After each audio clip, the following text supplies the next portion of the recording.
It's just What happened? Ernie's going to be a little late. That's all. So, Oh, okay. I don't know if Brian wanted to start and let him chime in when he gets done with his other meeting. Oh, okay. Yeah, that's fine with me. We have a quorum, so we can get started. All right. Well, since it's 7 o'clock, I guess we'll bring the Mashpee Board of Health to order. Our first order of business this evening will be a review and approval of the meeting minutes for the September 24th, 2020 regular session. Does anyone have any comments on those minutes? Comments made and revised, so you have the final version from staff. Okay, so Glenn, did that include the mistake about Mr. McEntee? Hey, Mayor, can you help? Hello? Which one was that on? Just remind me of that. 29 Secaucus Point Road, and she had that Mr. McEntee was present at the meeting. He wasn't there. We'll change that.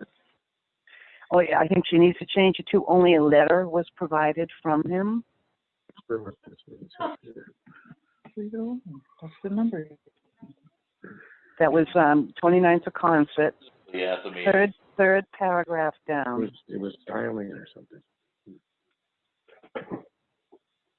He was present virtually. He was not physically present at the meeting, but because he was at the meeting. Yeah, I don't remember him. He was? Yeah, I remember him being there. Yep. Yeah. Oh, okay. I thought it was just only the letter he provided. And okay, so and number 5 on the minutes 76, 78 Simon Road. The second paragraph says Thank you. it kind of ended abruptly rather than it didn't finish. It wasn't finished. And it was this like I said, second paragraph down. And what I said, I believe, was this warden requested a health agent contact the fire and building department to ensure all required permits were obtained and approved. It just kind of ended, and it just said, I don't have that directly in front of me at the moment. I can get it if you want me to. But Yeah, I see that. Ms. Warden suggested that a health agent reach out to the building and fire departments to ensure everything at these townhouses. yeah, Is so what it's currently. yes, Okay, well, we'll make those changes. thank you. Other than that, I'll motion to approve the minutes of September 24th, 2020. I will second that motion. All those in favor? Aye. Aye. Okay, number 2, review and approval of expense warrants. Do we have any new ones? I signed a couple Monday. I just have the one, and I just need Ernie's signature on it. I got Brian's, but Ronnie, if you want to come in, that would be great too. I sure can. Okay, very good. Item number 3, review and approval of Title V variances for 15 Kim Path, VSS design. Glenn, if you could give us the background on this one, please. Okay. Jeff Ryther is present virtually to represent the project. Tear down rebuild is proposed for the 3-bedroom dwelling. The lot is small and abuts Dean's Pond. The proposed plan has 4 variances to accommodate the new dwelling and septic. The abutter to the southeast had to be notified due to the property line variance for the septic tank and SAS. The front yard is being raised by a concrete block wall to accommodate the raised system, and the floor plans were not provided with this submittal.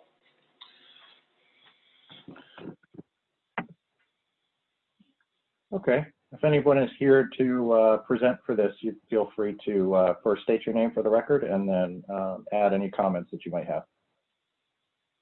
Okay, hello. Can you hear me okay? Yep. All right, good. I'm Jeff Ryther with BSS Design, and I'm representing the Bean family at 15 Kim Path tonight. As Glenn said, there's 4 variances. They're shown on the sheet number 2.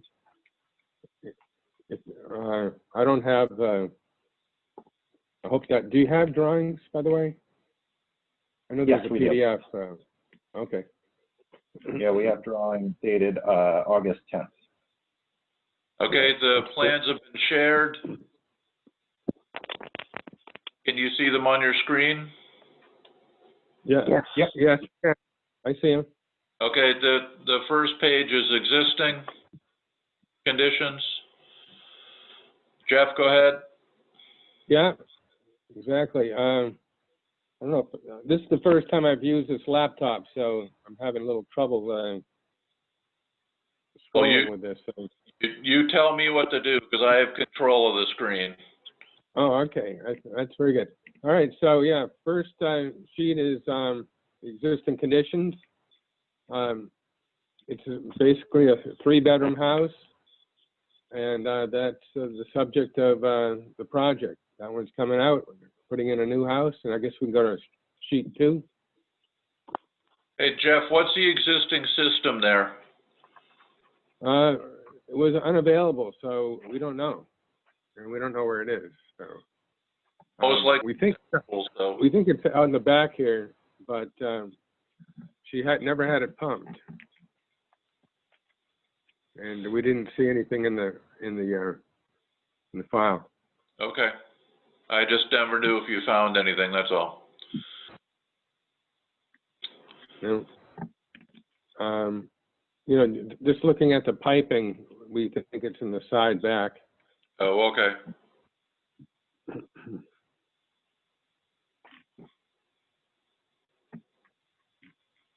Okay. Okay. I see 2 test holes done in the soil logs, but I don't see 2 locations on that overhead for the Hello? second test. I see test Yeah. 1. What we did is we did a back on that. So we did it that way rather than very tight spot, and I didn't want to cut pipes or anything. You know, you see the water service right there, and you know, this was back, you know, I guess early summer, so I didn't want to wreck the place during her summer stay. Anyway, that's why there's 2 test logs. In fact, there's a 3rd one done by another engineer, Pete McAtee, and that shows some interesting, you know, high water, which we ended up using that figure in our design. And you can see it at the top of the page if you're on sheet 2.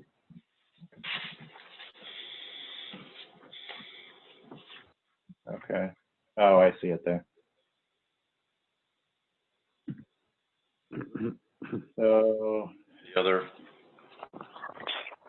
here are the other test holes here, Brian. Yeah, on page 3. Yeah. At the bottom right. yeah, I see those. I didn't see the markers for them on the overhead plan. I see the one on page 1 that Pete McEntee did in 2017. And I see where that's clearly marked across the street. And I see the one marked in the proposed leach field, but I don't see the marker for the second test hole because you've got 2 there. So that's what I was asking. Yeah, well, maybe I didn't explain myself well enough. In that test hole, we typically, correct me if I'm wrong, Glenn, are allowed to dig front and back of the hole for 2 test holes. Okay. It's about, you know, 8 foot apart. I gotcha. Okay. Yeah, I mean, they're highly consistent anyway, so.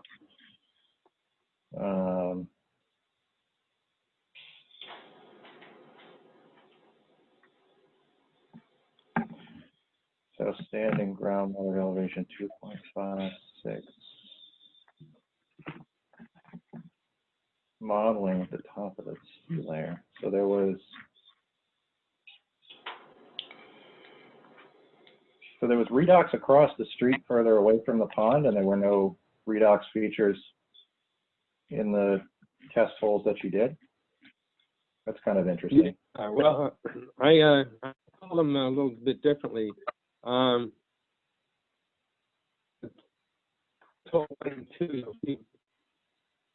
You'll see modeling and then MOT, and then the color for that is kind of bright.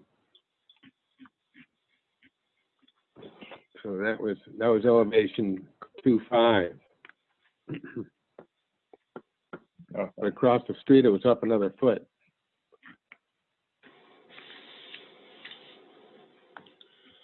.43. Yeah, Pete had used a monitoring well, I believe, across the street. Yeah, he monitored it for elevation, and then he did it sort of, without his equipment that he's been using lately. He just basically measured down. Right, okay. I mean, for me, the problem that I have is given the high groundwater, and I mean, why not get the system up a foot from where it is? It seems like you had a couple of options for potentially doing that. The sewer pipe coming out of the house is fairly low. I mean, it's only, what's that, less than a foot off of the slab? Am I reading that right? Concrete slab elevation 7.7, and then the invert of the pipe is at 8.36. I mean, is there a reason why it has to be that low? Well, I'm not sure what you're getting at, but I'm trying to. What I'm getting at is there a reason to put the leach field with 1.5 feet of cover over it so that you now have a 4-foot separation and are looking for a variance rather than getting it closer to the surface? Well, the tank is only, one of the things that kind of controls these, these systems is the cover over the tank itself, the septic tank. So, yeah, we only have, a few inches of cover on that now, maybe 6, but, yeah, that's primarily it. We didn't want to have this tank sticking out onto the surface, and we're trying to, make this somewhat pleasing as well and not have too much wall sticking up. Already we got 3.5 feet or so.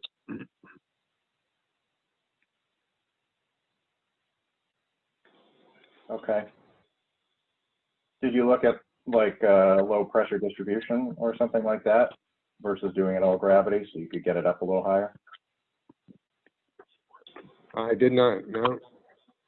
I did see that there was a variance across the street for a foot, and I thought I'd ask for the same. Okay. Ronnie, what do you think? Well, I agree with Brian if he could get it further up. Away from the groundwater. Are you familiar with the variance that was granted across the street? Am I? Oh, I was asking Glenn if he was familiar with the other variance that was just referenced to. I didn't look at it specifically, no. But Okay. I know that we've issued the 1 foot drop to groundwater in the past, but one thing that we've discussed with that is that these are the low profile chambers, which I'm not super fond of. If there's any way to even get the system up a little bit higher and use the high capacity or something to that effect, because these are only 3-inch effective depth. I'm not crazy about these. But, We we do have,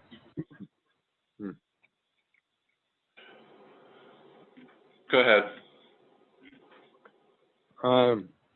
yeah, I was just saying that, so again, we're trying not to boost this thing too far up, and this won't be an area that'll be traveled over, so I don't expect them to fail with, just a foot and a half of soil over them. So, I wouldn't use those with a, traffic issue, but, this one's got a wall around it, and it ties back in. I think Pete was, my models are down lower, but I used his thinking that you guys would, see the light there between the two. So, I mean, if he's used wells to establish, I mean, it's almost certainly at that elevation in that location because the pond is right there. So yeah, we're over 100 feet. We have that. There's a line that says, it has a number 100 on it here, across the front of the house. So you'll see that we're just over 100 at the corner and a little more at the other side near the driveway. Jeff, is there a reason why you haven't proposed an IA system here if you want that groundwater variance? Well, again, I was going by what was done in the recent past, and maybe I was misled, but I didn't think, changing a 3-bedroom house to a 3-bedroom house, we had to, go overboard here. Right, but you're in a zone 2, and I don't think we granted something like this that was in a zone 2. Well, you must have, because it was across the street. You get it. Which one? It's on the, it's across the street, and it has, it's number 14 Kim Path. 14 Kim Path. Kate's gonna go check that, about see what was issued on 14 Kim. yeah, I'm really curious as to what that was.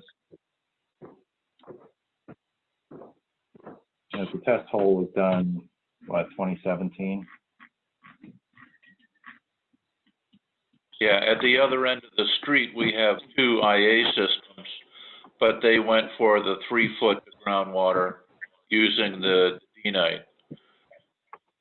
But I we've issued the 1-foot drop to groundwater on other locations in Pop. Glenn, does Dean's Pond, do folks swim in Dean's Pond? I mean, I know it's like right on the right on the water, more or less, but I've seen right people fish in it. I have not seen people swim in it. I haven't either.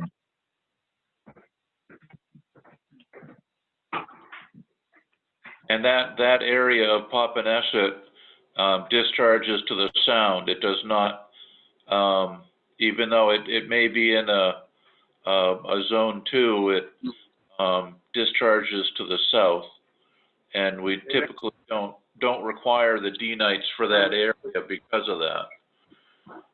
But it's very close to Dean's Pond, Glenn, too. Oh, Even though no. the groundwater is not flowing. Yeah, but Dean's Pond does overflow from time to time. Oh, yeah. I mean, at some point we have to consider phosphorus loading here too, because we're right on the pond. I mean, I know people don't necessarily swim there that we know of, but I mean, it's certainly somebody could swim there. But if you're putting this within 4 feet of groundwater in Title V sand, essentially, because you've got your sea layer is just coarse sand, and then you're going to use Title V fill presumably to make up the difference because you're at elevation. Sorry. You have required pressure distribution before, for that in other situations, at the Sand Dollar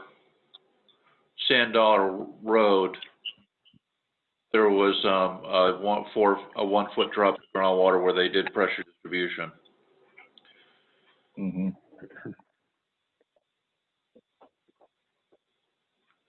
Yeah, you've got coarse sand and you're going to strip everything out. So you're going to just put Title V sand in there. That provides almost no buffer for phosphorus. I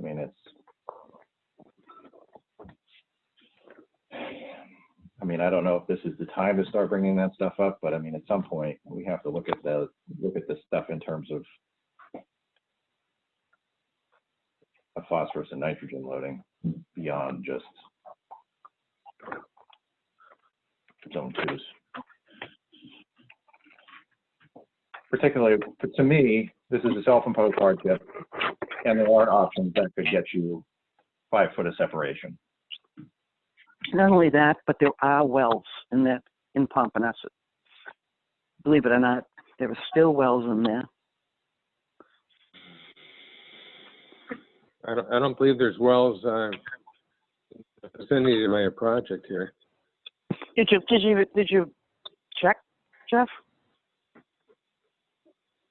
We checked on either side in the back. I didn't see if you put it on the plan. I didn't notice that.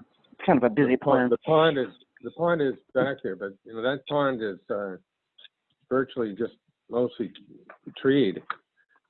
That part of Dean, anyway. But there's also a lot of rentals in that area, and Yes. they kept their wells. You know. Mhm.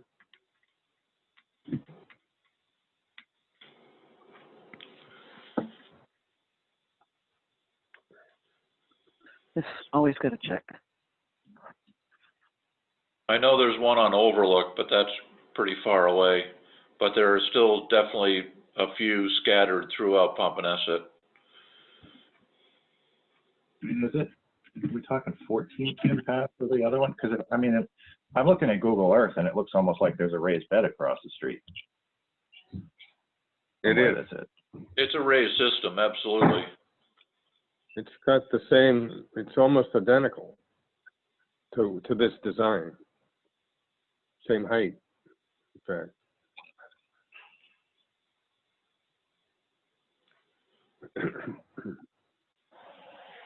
Anyway, Yeah, I would just, if Caitlin's I running to never get the really, details, I never really, presented this project to you. We got stuck right on groundwater right off the bat.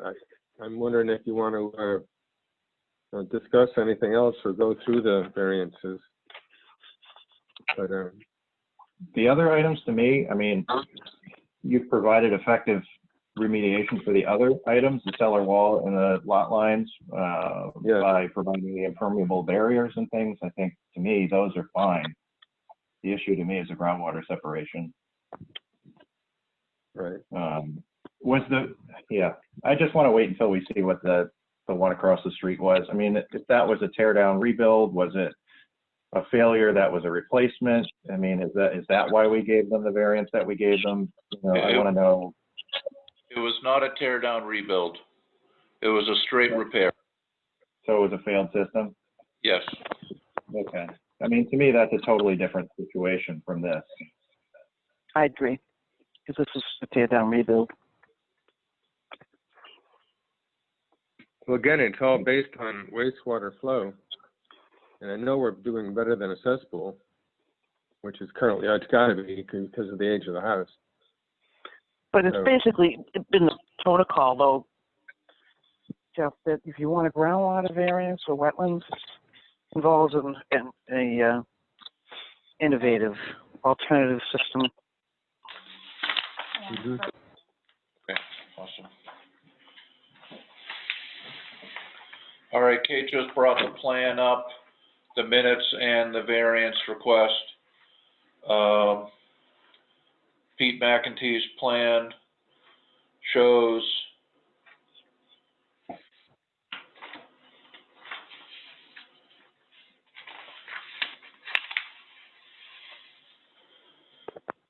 we used 3 rows of the 3 Caltech C4 units. He did have a pump system and its pressure distribution inside the chambers. So there you go. Yeah. I'm sorry, it is not pressure distribution. It is, there is a pump chamber it's a perforated pipe. I'm sorry, there is a D box. So it's so it was pumped up to a distribution box, but there was perforated pipes that were put within the Caltech units for distribution. Okay. How much cover did they have on that raised bed? 6 inches, a foot? What did they end up with? He's showing 9 inches. 9 inches of cover. Yeah, I mean, for me, I think there are options out there that could get this away from groundwater and not require the variance. I don't think this is really maximum feasible compliance.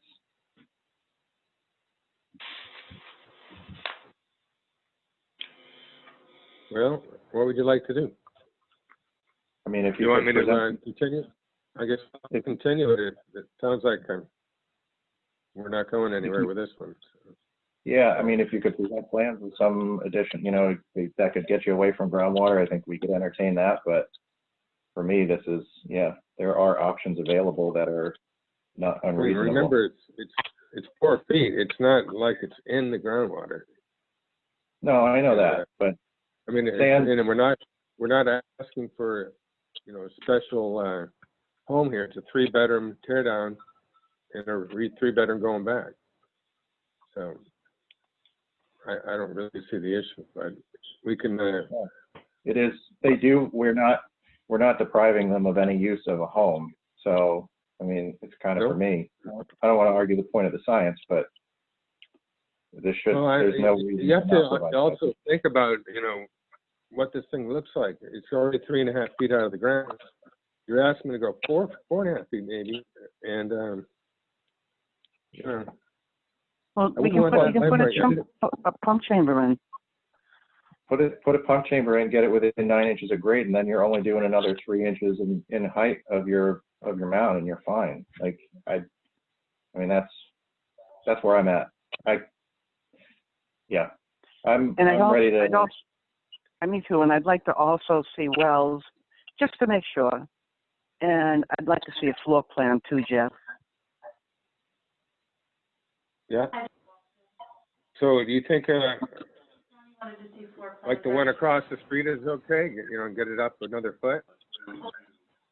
Or if you can get it away from groundwater, if you can get that other foot, then for me, I'd be fine with the rest of the plan. But I don't see a reason to grant that variance when, like I said, there are options available, and this is a self-imposed hardship. The one across the street was a completely different scenario because it was a failed system that needed to be remediated, and they did get it up within 9 inches of grade. So to me, there are options available that are reasonable. So we could either continue or you could withdraw without prejudice and then resubmit. Well, we could just continue it. We'll want to continue it? Okay. Sure. Hey, Brian, Ernie is on the line. Hey, Ernie. Ernie, you there? Yeah, I've been here and I just got in a little bit late because I was still trying to connect, but I have heard everything completely from the beginning. Oh, great. What, do you have any comments on this? No, you guys kind of covered it.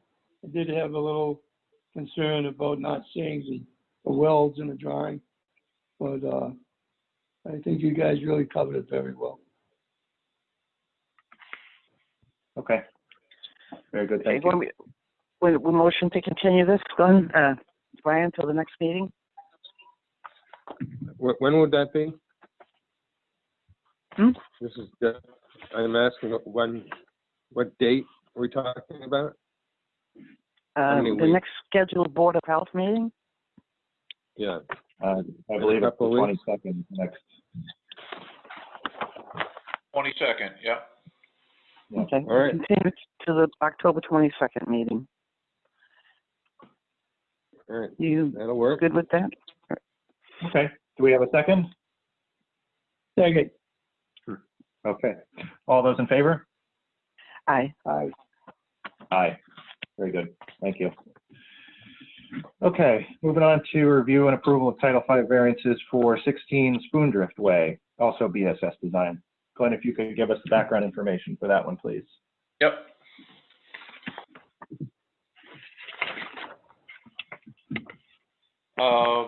This property is a tear down rebuild, which is proposed for a 3-bedroom dwelling. This lot is also small and abuts Spoondrift Cove. The proposed plan has 7 variances to accommodate the new dwelling and septic. The abutters to the sides had to be notified to property line variances for the SAS. The crawl space has a setback, but if a slab were poured on the crawl space floor at the shown elevation, then the setback requirements would go to 10 feet. And a liner should be placed along the foundation to protect against odors and effluent from the tank and SAS. And the floor plans were not submitted with this submittal. Okay. And let me just bring up here the plan for this property.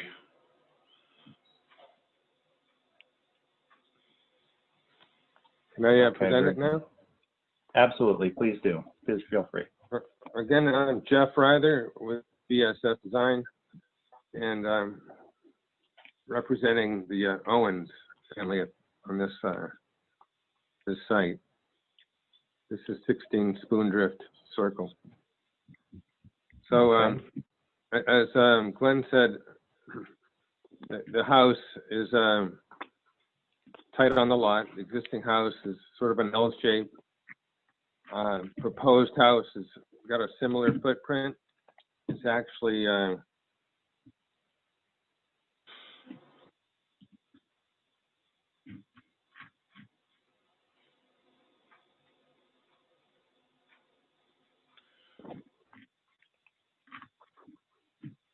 Oh, are you still there? Am I still here? Jeff? Jeff?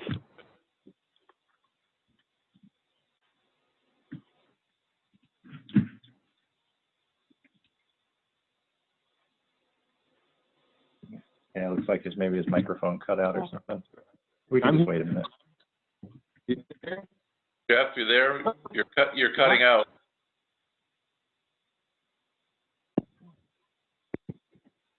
Can you hear me now? Yes, better. All right. I had it on the table, but I'll pick it up. Can you hear me now? Yep. Yep. Okay. So, yeah, if you compare the two houses, again, they're both 3-bedroom houses.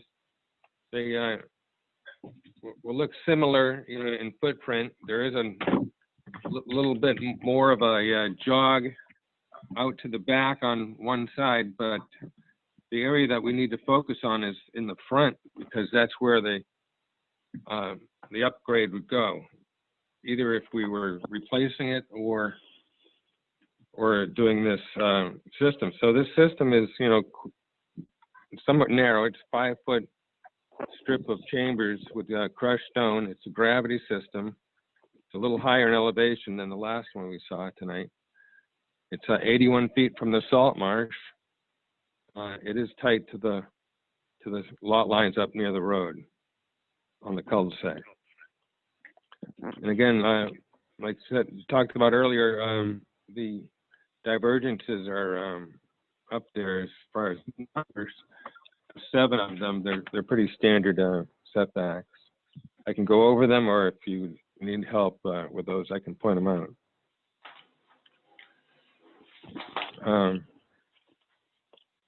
going to page 3, we hired Pete McAtee on that project with his monitoring system, and we found that when we did the test hole,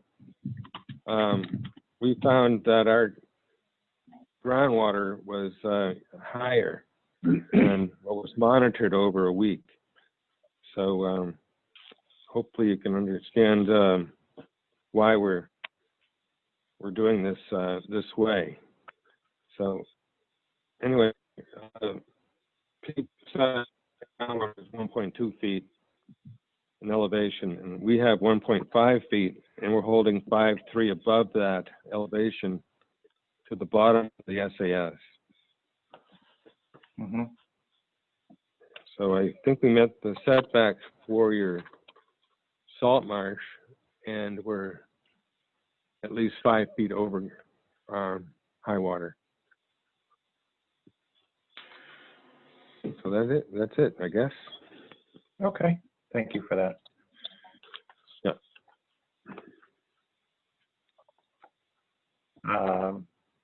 Well, once again, Jeff, we need a floor plan, so that's going to have to be submitted first. Okay, no problem.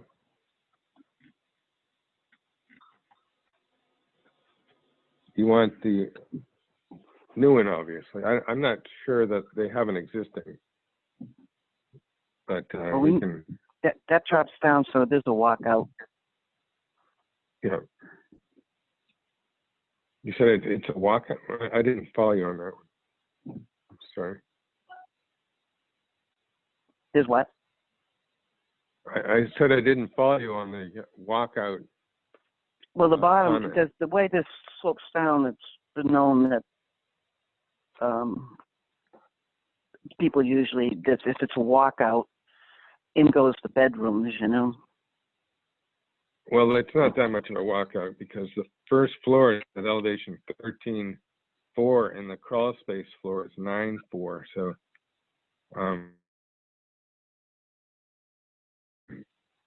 there's not much room there. By the time you put the, the finishes on underneath. That's true. That'll bring that up, won't it? Well, that's good. It's 13.4 and 9.4, so you got 5 foot, and that's the head there. So they wouldn't be moving into the basement. That's just flood zone regulations there for for this particular flood zone. It goes up to 11, by the way. We're 13.4, and then the lower level is vented with the flood vents. Not to be picky, Jeff, but the word divergences isn't really used in Title V. So can you guys please change that? It is actually used. It's used on on the upgrade section, and that's how I'm looking at this. This is a 3-bedroom system for a 3-bedroom system. By the way, the other system is partly in the road layout. The current leach pit is half in the road layout, so that's an improvement. Yes, that's but as definitely far an improvement. Interesting layout. I have to applaud you. Thank you. It's interesting layout, yeah. Can't say I've seen one quite like that one. I think if this were a straight upgrade, I think it would look very similar. Where are you gonna? Where would another system go? I don't know where. I don't think there's a spot for it. Yeah, there isn't one. One thing, it's away from the edge of pavement quite a ways, so it won't. It doesn't seem like it's right up against the road. It's going to be at least 10 to 13 feet. I scaled it off earlier, and I think it'll work just fine. We're going to have to stake it to keep the contractor in the right place. Is that, George, doing the work on this one, do you know? That's what we're hoping for, but you never know with people bidding these projects out. But that's Right. our goal. Right. Correct me if I'm wrong, but wouldn't we need a plan and a comparison plan to look at the differential aspects there? Correct me if I'm wrong. Existing and new plan. But we have the,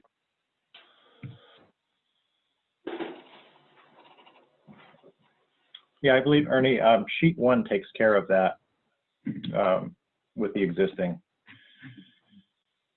Okay. Yeah. anybody there? We okay? Yep. I got it. I don't know what it was, maybe my ear. Okay.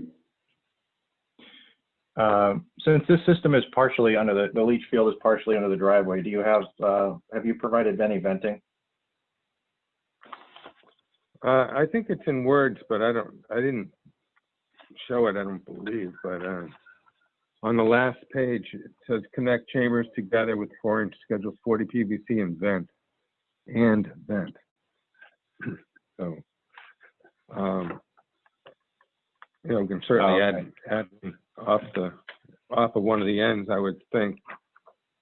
Or anywhere along, in fact, wherever it makes sense to put it.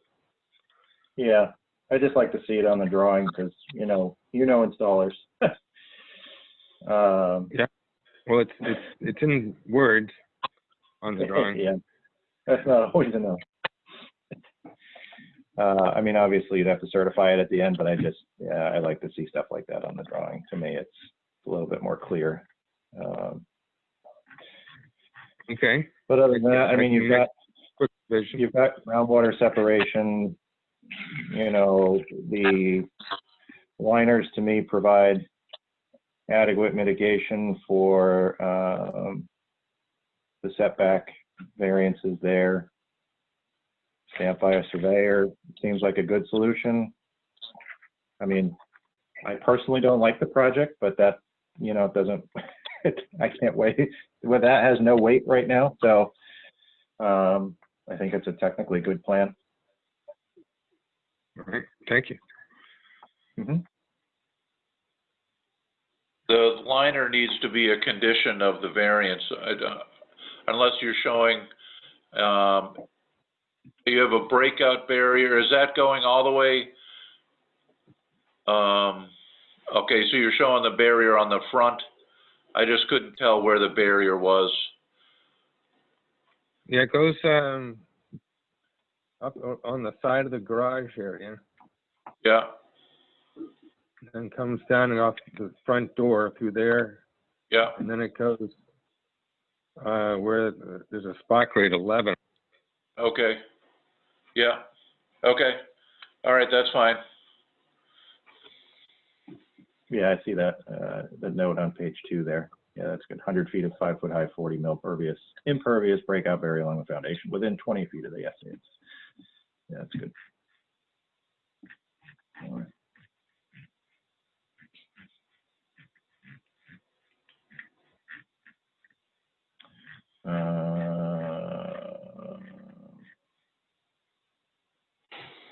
You guys have any more questions? Is there a locus that I'm missing here? I believe that's correct. There's no locus plan. Okay, yeah, I see north arrow. Where's the benchmark? The benchmark? Anywhere on here?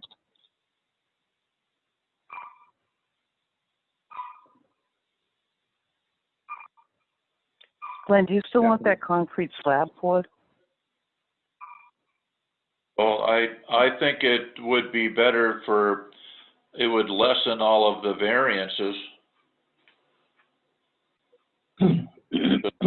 Now, you're providing only 6 feet to a crawl space. And we don't typically go less than like 10 feet to a crawl space or a cellar wall. Yeah.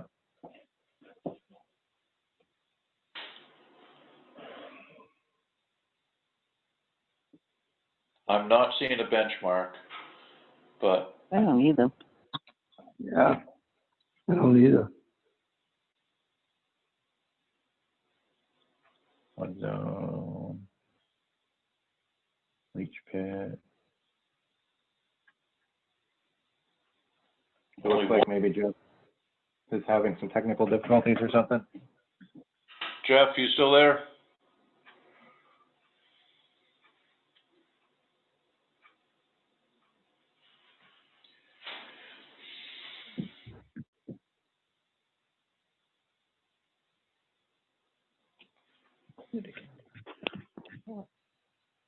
Jeff, You there, guys? Yeah. All right, Jeff. For some reason, it goes to mute. But if I put it Oh, down, okay. I'm afraid I'll lose you that way. All right, Yeah. put it down now. Okay, we just had a couple of little things. So you need to add a locus. I don't see a locus unless I'm missing it, or unless all three of us are missing I got it. it. And where's your benchmark on here? I didn't Well, see a benchmark. But we space in He's cutting out. the Yeah, you're cutting out. elevation is 955. Oh, okay. Did you hear that? Right in the 95. 955. Okay. That's our catch space. I can since I'm gonna make an edit here anyway. I could spruce that up a little bit. Yeah, I would just call that out. Plan that shows. And Jeff, I want the word divergence changed to variances, please, so that people don't get confused looking at the plan. Well, that is a term in Title V, though. Right, It's in but the, when just you go do to us a the favor and just change Yeah. it to variances. It's not a big deal. Yeah. I had the town of Falmouth ask me to go the other way. Well, we're not Falmouth. I Yeah, know. we're not Falmouth. Okay. Okay. I mean, I think with a few I'll changes. take that off.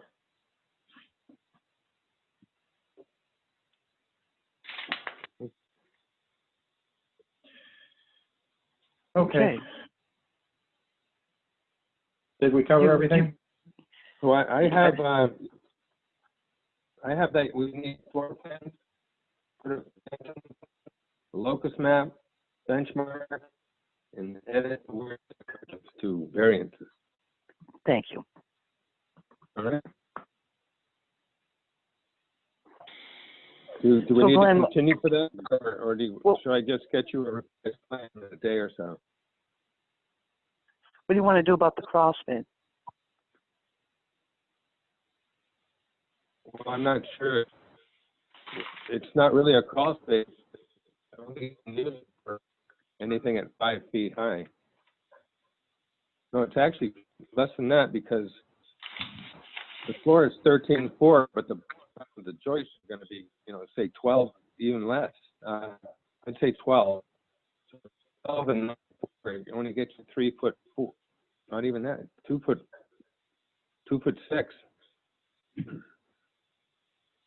Well, it's still a crawl space per Title V. And if the concrete slab is poured at elevation 9.4, that is above the 8.63 of the top of the SAS. So that becomes a slab, so that all of your variances to the crawl space will now go to a slab, and it cuts your requirements in half. And I think that that's better as far as protection for the occupants, and it's also makes it a little more palatable for the board to approve it, because we don't typically go less than 10 feet to a crawl space or a cellar wall. So Right. the garage slab is at elevation 10, and you only have to provide the slab in those areas that are within 10 feet of the SAS.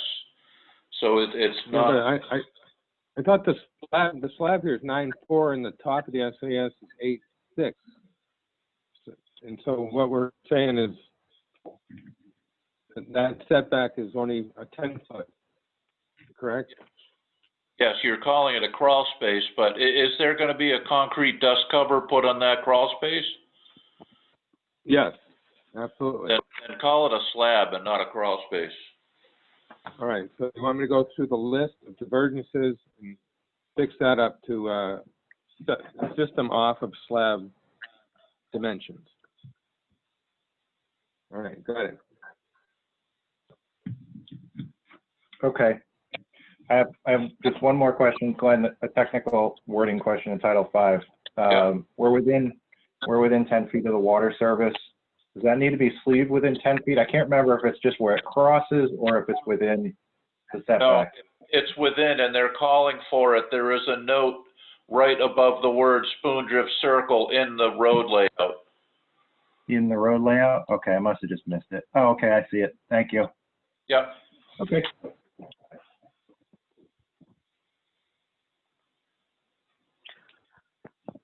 So do you want a revised plan with Yeah, because I think we have to call out the variances, they'll change, correct?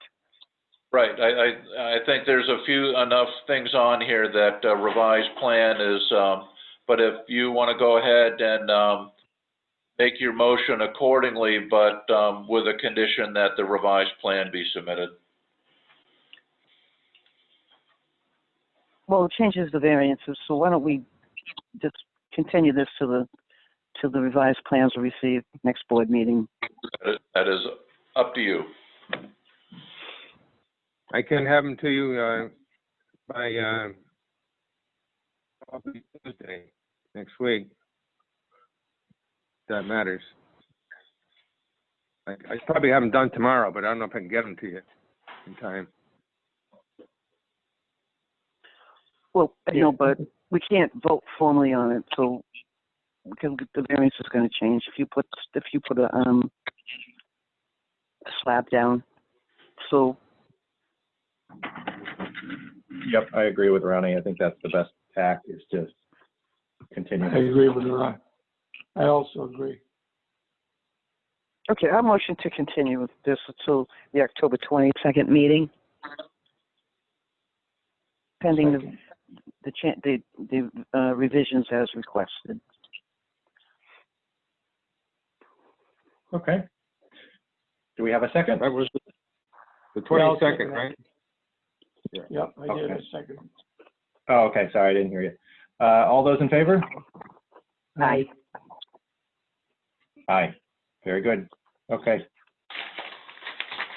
Thank you so much, guys. All right, thank you. Look forward to seeing you back in a couple weeks. All right, so item number 5, review and approval of the 2021 Board of Health fee schedule. Glenn, are there any changes to call out on this? Any particular changes, or is it? Yes, two changes. We've added the $25 abandonment permit for the septics. At some point that got taken off when it had been on there previously. So I'd like to put that back on. We have run into a few situations where some properties have been connected up to wastewater treatment plants, and we wanted to have a memorialized permit to show that the existing system was pumped and abandoned according to Title V.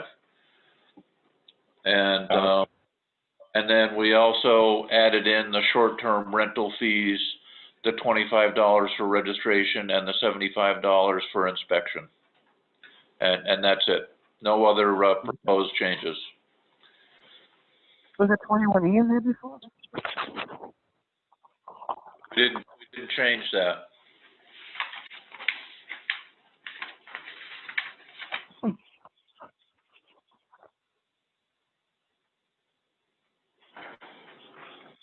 Oh, okay, I see it there. So I have a question for you. in relation to some of the mobile food vendors where they're, going to be doing multiple events in town, and they always have to come before us and they all have to do the same thing.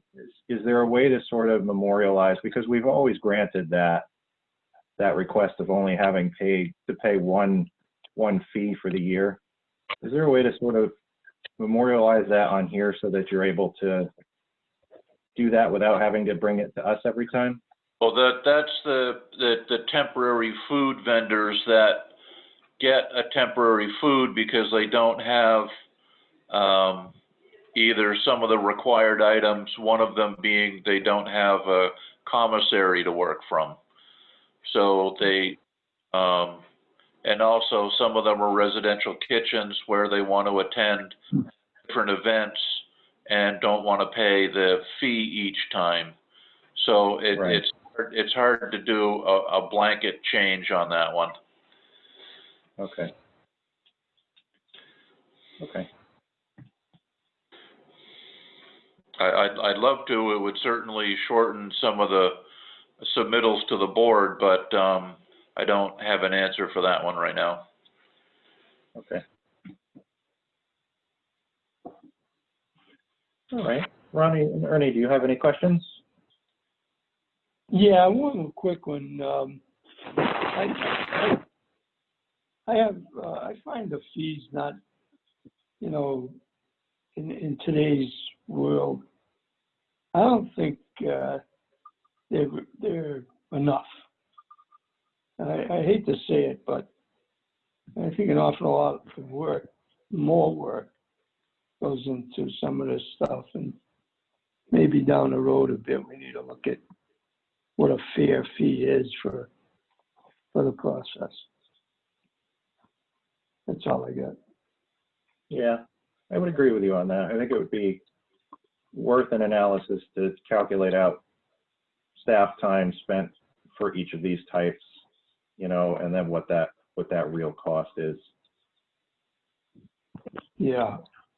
Have we done a comparison schedule? Well, not schedule, but have you done a comparison? I'd have to look to see when the last comparison was done, but I remember the last time we did it, our fees, at least for the Cape towns, were still pretty high compared to the other towns. So let me look to see when that last comparison was done. I think it was a few years ago.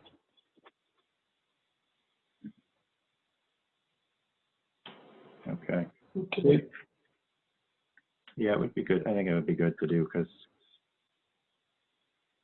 just looking at a couple of these, knowing that staff time is, well north of $25, $30 an hour, and you probably spend more than an hour on a couple of these items that are less than that. So I would think so. by the time you got to take the time out of your day, there's the travel time, there's the time on site, so I think it would just be worth kind of looking at some point. Good. But as for what we have in front of us tonight, does anyone want to make a motion on this one? Got a motion to accept the 2021 fee schedule submitted at this meeting, I guess. I'll second that motion. Okay, very good. All those in favor? Aye. Aye. Okay. Thank you, Glenn. Item number 6, review and approval of the FY 2022 Board of Health budget submission. I don't really have any comments other to say that there were no increases in expenses and the salaries just adjusted per their contracts, either the PAP or the administrative union contracts. So it was relatively straightforward. Do you think the office supplies is enough money per year? Are you running out of money at the end of the year? Or withholding buying any equipment at the end of the year? I think we've been holding our own with the office supplies. I don't remember going over on any of the accounts. Right, but I don't mean going over, I meant withholding. I know over the years that I was there, off and on, we couldn't buy certain pieces of equipment because we didn't have the money in the account. And it really stopped us when we had to borrow it, beg, borrow, and not steal. We would like to have, but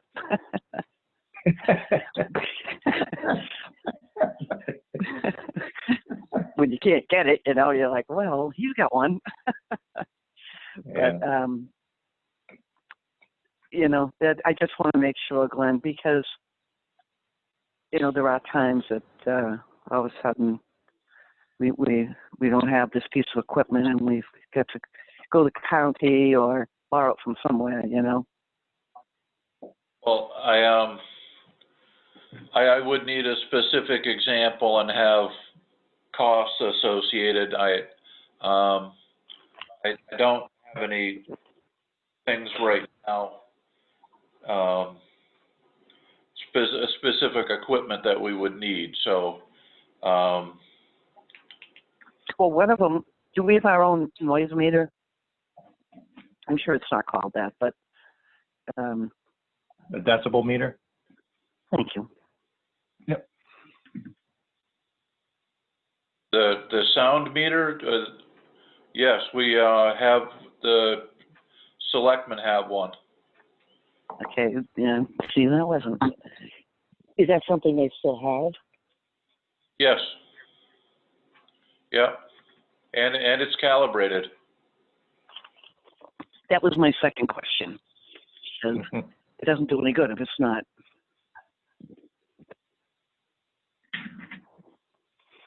I actually Okay, well, one on my phone. It's pretty good. And oh, good. Okay, I just wondered because, I just want to make sure that you're not doing without. No, we're hanging in there. Okay. Okay. So I just wanted to look at your last comment on here. In order to quell the COVID emergency, mass flu vaccination clinics will need to be held to distribute the anticipated vaccines. The mass vaccination clinics will be performed using volunteers and existing materials and equipment. So you don't anticipate needing any additional funding, or Once we get the COVID, I am hoping that there is going to be other funding, either on the national or state level, to draw from. But yeah. again, where I don't have any specific details of the clinic or how we'd set up and exactly what we're going to be doing, it's tough to request funds for it right now. I mean, for me, I think that would be almost I don't want to call it a rubber stamp at town meeting, but I mean, people are highly concerned, and to have a small pool of money available at the town level so that you're not totally reliant on state and federal funds would be, to me, beneficial. I mean, I don't know how the other towns are handling that situation. I just want to make sure that you're not, left short-handed or anything like that. Because once we do theoretically have a vaccine, there's going to be a lot of demand for it. So, right. I want to make sure you're adequately staffed, and so you have options to spin things up quickly rather than having to wait, or if funds are dispersed from the state on a reimbursement level or something like that, just to make sure that the funds are at least there. Would be, I think a reasonable request at town meeting would be a fairly easy one to get by. So that's just my thought. What do you guys think as far as that goes, Ronnie and Ernie? I know I thought about it, and I wanted the same thing when it came to the vaccine. And then I thought, well, more than likely, somehow the government would provide, or the state would provide some sort of assistance with that, but I thought the same thing. But then how much, we don't know, then how much will we need, you know? And Right. that's Yeah, why I try to get it. Yeah. Are there any? I'm kind of a, guy that I really like to be prepared and always for the main cause that I'm connected with. I think maybe we really need to take a look at what we would need to do to make sure that we have the necessary funds in place if we had to use them. My opinion. There's always a chance we could go to the finance committee, as we've done before, to when the refrigerator was no longer working and things. But you're looking for a time that they need, and and this and that, and sometimes it just doesn't correspond with the need right away. Yeah. Even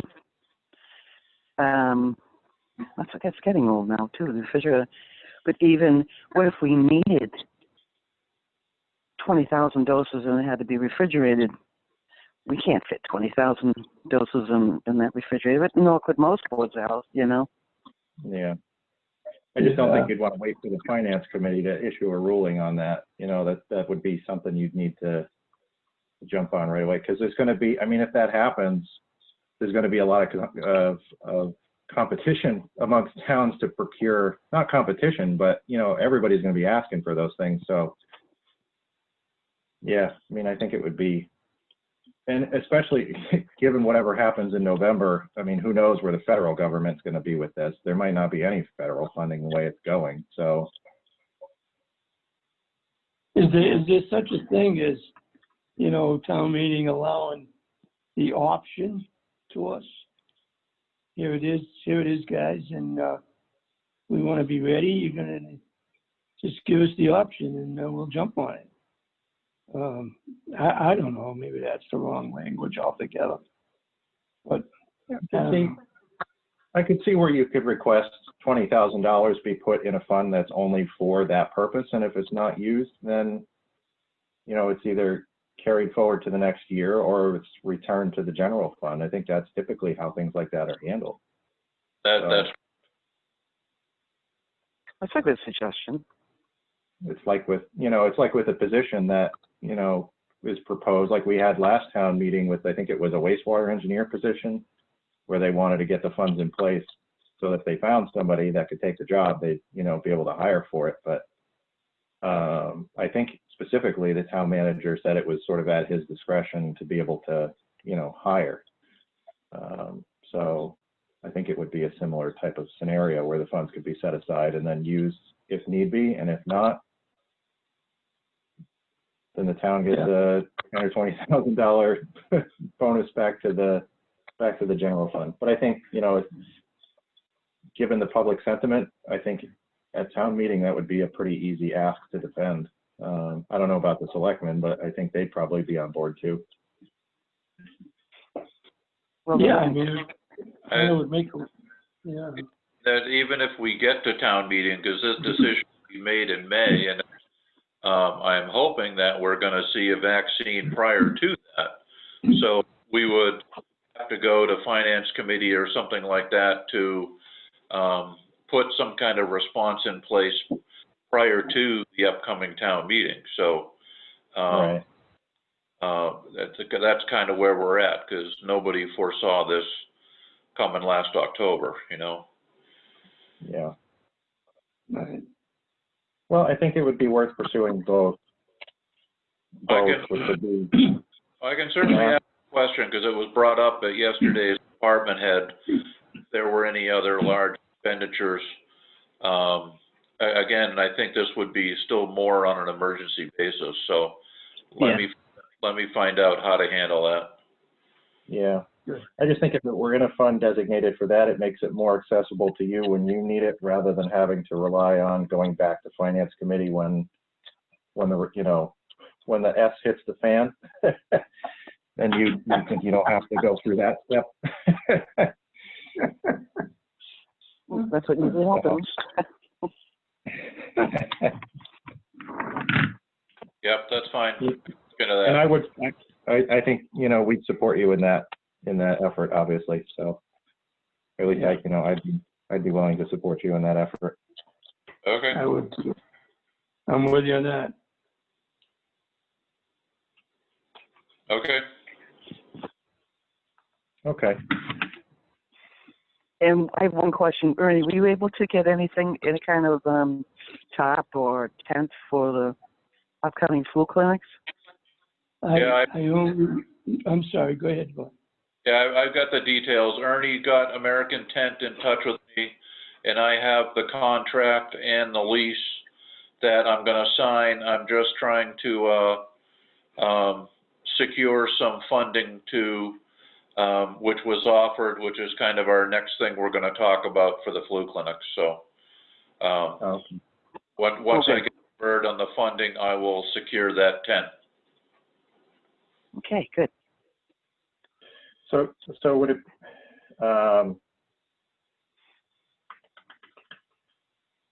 so if we're looking to have a budget line item for COVID related, should that be entered in? Do you need this like now in order to put in, or can you check to see sort of what the appetite of the town manager is for that? Or the finance committee for looking at the next year's budget to set aside some of those funds, and then. Yeah, I can certainly look into it. I could have added it.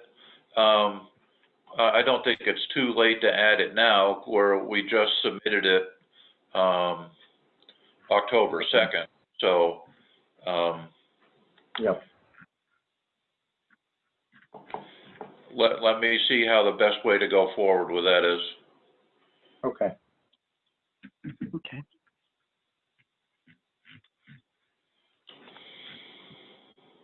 All right. So should we vote on this particular budget, or do you want us to wait until the next meeting to see how that kind of plays out? Well, you can wait at this point, because the budget's been submitted, and we'll have to revise it at our end, and I think you should approve it until we kind of solidify how we're gonna go forward. Okay.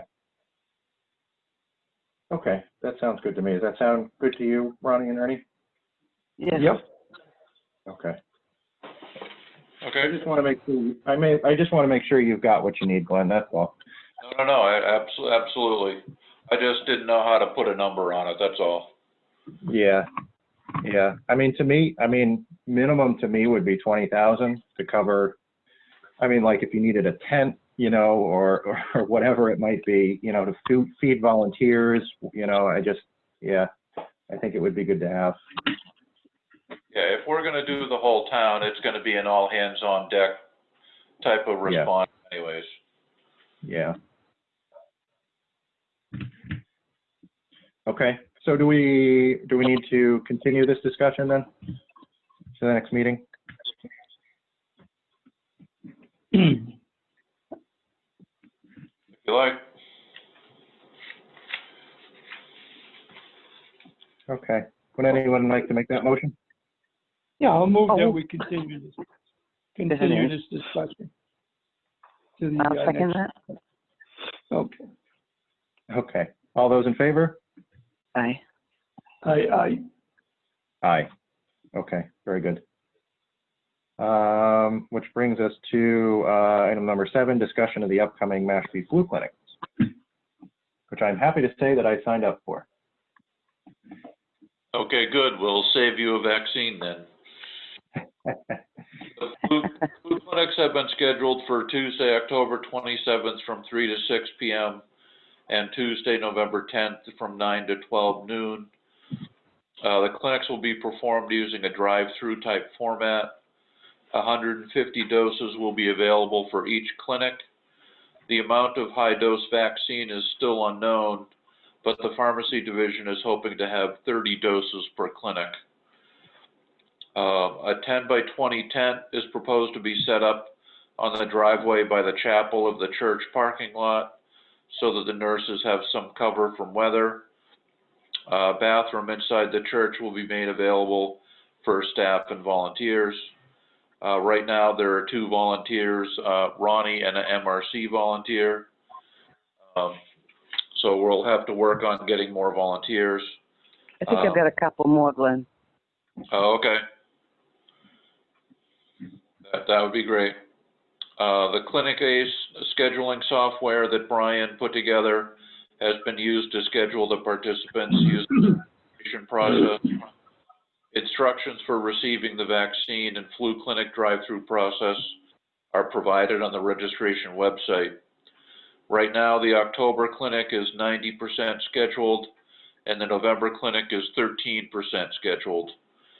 There has been 1 newspaper advertisement in the October 2nd Mashpee Enterprise, and there will be 2 more before the November clinic.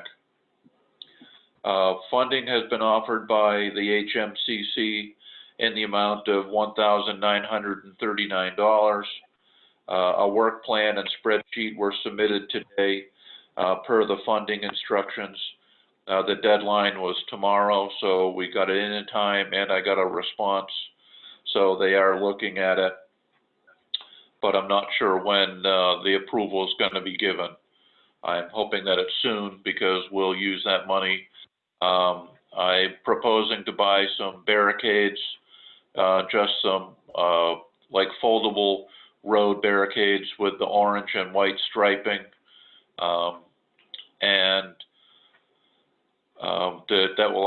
That money will also pay for the tent. It'll pay for some water. It'll pay for the additional advertising. I put $200 in there to give to the church as a donation. So, because we never really paid the church for anything, but I think we need to give them something if we can. I spoke with a few key department heads after the last department head meeting to run the operations of the flu clinic by them.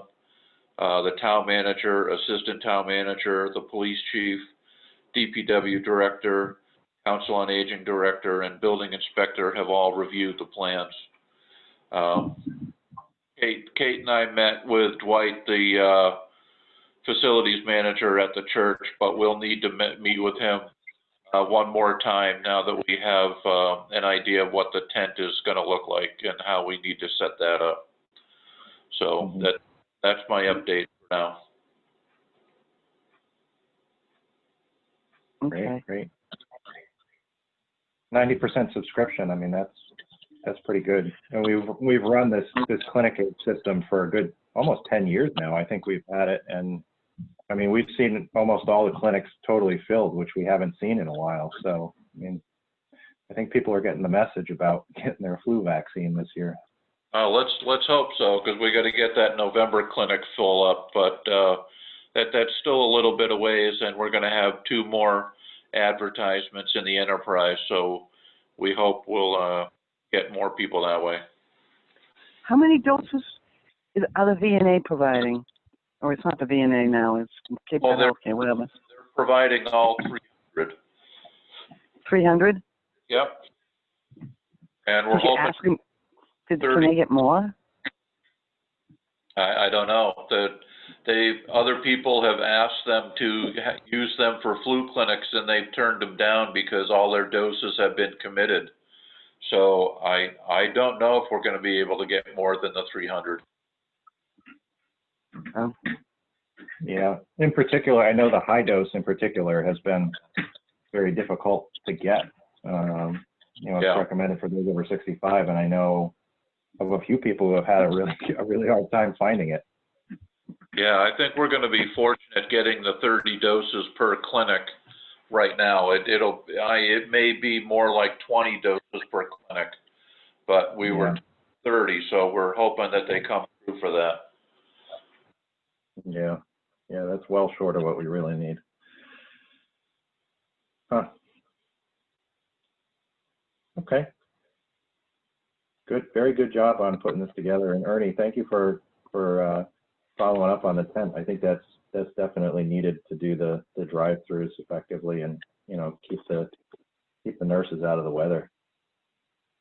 I I am know very that- welcome. That's great. Thank you. I thank you also. That was awesome. Thank you. All right. So if we have no more discussion on the flu clinics, why don't we move on to the COVID-19 update, which is our final item of the evening. I'm gonna have Kate read that, so she's gonna take over. Okay. Hi, Kate. Hi, guys. All right, am I good to go ahead? Yep, go ahead. Okay. All right, so since the last meeting on September 24th, we have continued to participate in weekly conference calls with the Massachusetts Department of Public Health and the Barnstable County Health Agents Coalition. We've also continued to monitor weekly epidemiological data from the Department of Public Health and Barnstable County. We've communicated new case numbers of COVID-19 to our public safety answering point and the town manager's office. We've coordinated communication between the VNA and the Mashpee school nurse coordinator via email and conference calls. We've investigated COVID-19 complaints at CVS Pharmacy, Pizza Guys, and Wildfire Pizza. What were they, Kate? CVS Pharmacy, Pizza Guys, and Wildfire Pizza. I'm sorry, I meant, what were the complaints? Oh, so one was about social distancing and two of them were masks. Oh, okay. So actually kind of a light couple weeks for the COVID-19 complaints. I think this is the first time we've only had 3. We've discussed increasing ridership on the Council on Aging vehicles from 1 passenger to 2.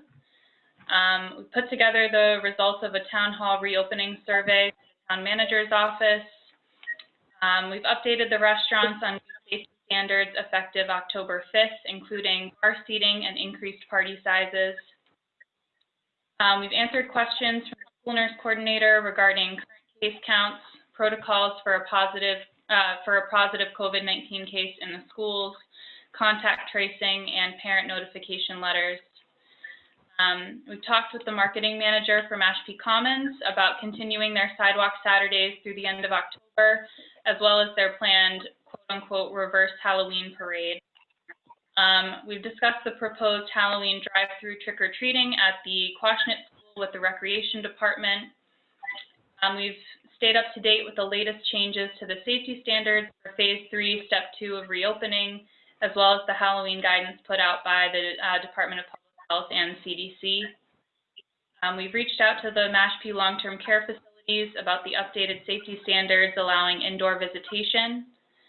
We advised a local dance studio regarding how to plan for their Nutcracker performance this year, and attended a webinar regarding municipal reimbursement for COVID expenses, round 2. That was that. Great, Okay. great.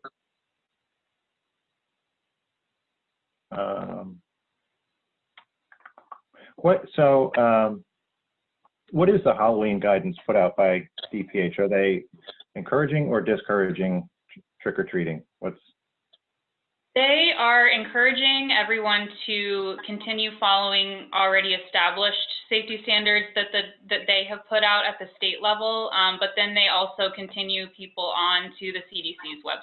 So they actually have a direct link on their Halloween webpage so that people can look at the more detailed guidance from CDC. Okay.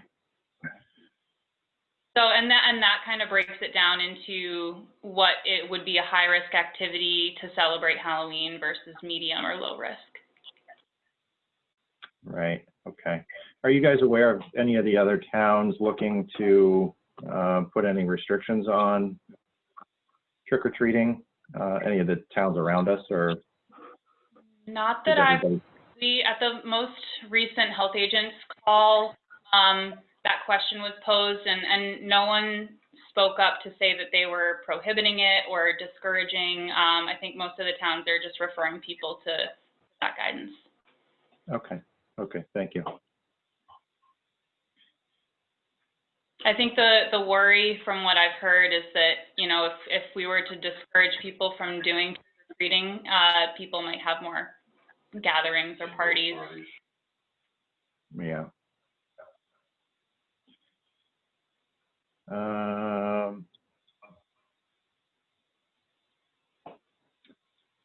So of the positive cases we've had in the past few weeks, and I don't know if you're allowed to share this information publicly, have any of them been school age?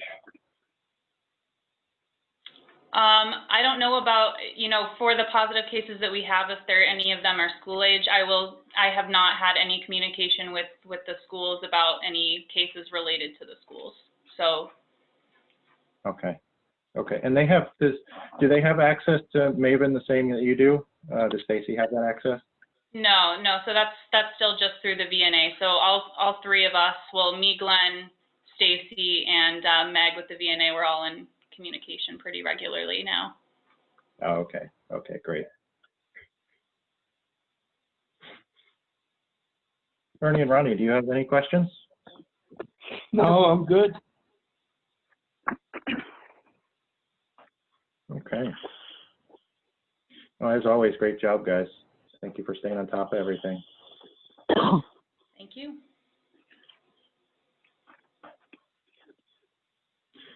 Good. So I guess we don't have any additional business for this evening. So I will entertain a motion to adjourn. Oh, second? Oh, motion to adjourn the meeting I'll at second that. 8:26. Okay, we have a I'll motion and a second. All those in favor? Aye. Aye. Aye. Thank Okay. you. Thank you, guys. Thanks, guys. Thank you so Nice much. job, guys. Have a good evening. Thank you. Thank you. Thanks, Thank you. Glenn and Caitlin. Great job. Thank you very much, you guys. Nice job. Thanks, Ernie. Have a good night. Okay. You too.